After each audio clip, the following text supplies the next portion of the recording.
Hey there everybody, it is Chloe in real life, and today I am here at Knott's Berry Farm, kind of exploring the Knott's Berry Farm marketplace. And hold on, what is this? What the heck is a Catawampus?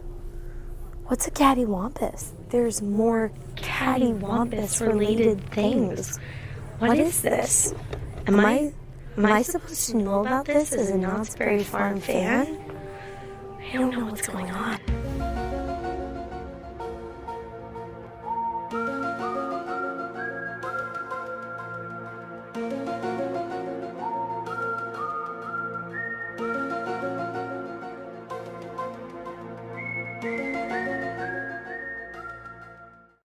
Alright guys, so I did some top secret research into Knott's Berry Farm about the Catawampus.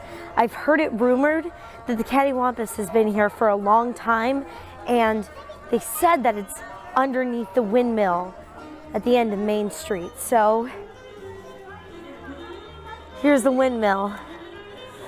Let's hope the rumors are true. I don't see a Catawampus anymore. Wait a minute. What's that? Could it be? Could the rumors be true? The rumors are true, guys. The Catawampus does exist, and what's that? Is that a kitty? Could it be a Catawampus? All right, so I did a little bit more research about the Catawampus. It's right behind me, so I gotta be sneaky so it doesn't spot me and get scared off. So the Catawampus was discovered back in the 60s, where Knott's Berry Farm had an attraction called Jungle Island that featured woodimals, which was basically just animals made out of fallen tree branches. And that is where the Catawampus was born. Back then at Knott's Berry Farm, you didn't have to pay a general admission to get in, but instead you paid for attractions. To get into Jungle Island, you needed a sea ticket that cost about 25 cents. A pretty good bargain if you ask me, to see an amazing creature like the Catawampus. While inside Jungle Island, kids could interact with the different woodimals by playing or just running around or activating even some different water features. Sadly, Jungle Island did close down in the 70s, and all the woodimals were released into the wild. And the Catawampus was thought to be an extinct species until it resurfaced in the 90s to its current home under the windmill in Ghost Town. Since then, the Catawampus remained largely unnoticed by most of the guests here at Knott's Berry Farm, until the Catawampus scandal of 2017. Babies cried, women screamed, Knott's Berry Farm was thrown into complete and utter chaos.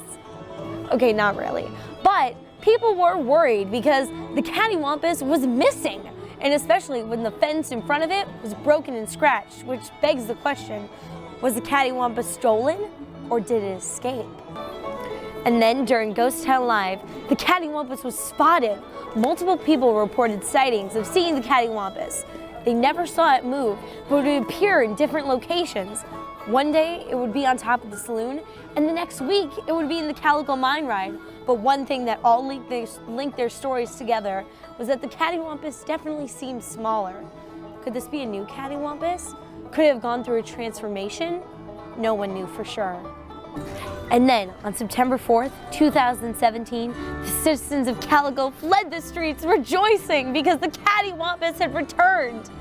Okay, not really, but the Catawampus was back, and if you're a true fan of Knott's Berry Farm, like me, you would be pretty excited.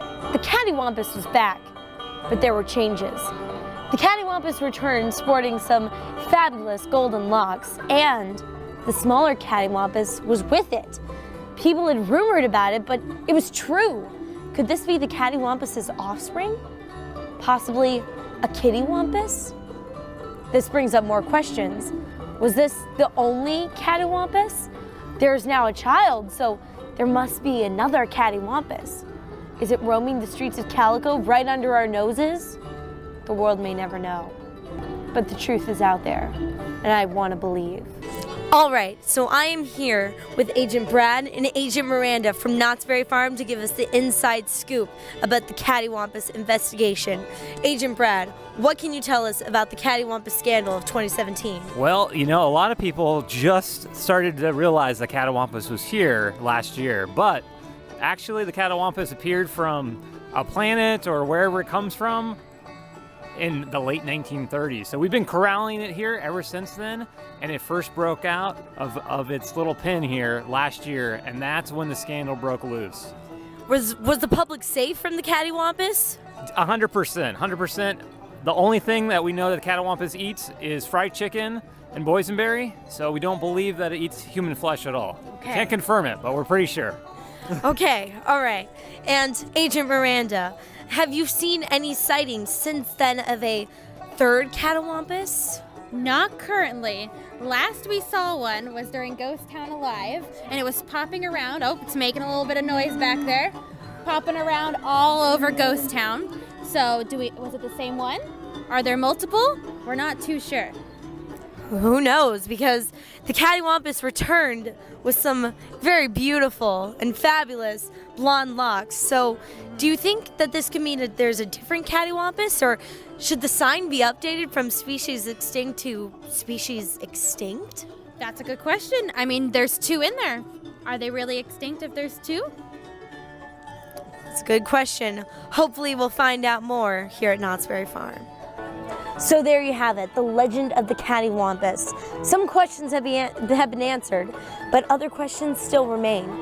The Catawampus is indeed real, and there is a Kittywampus, but does that mean that there are more Catawampi? We might not know the answers, but we can still speculate.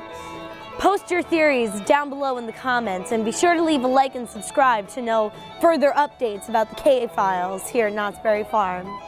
This is Agent Chloe signing off.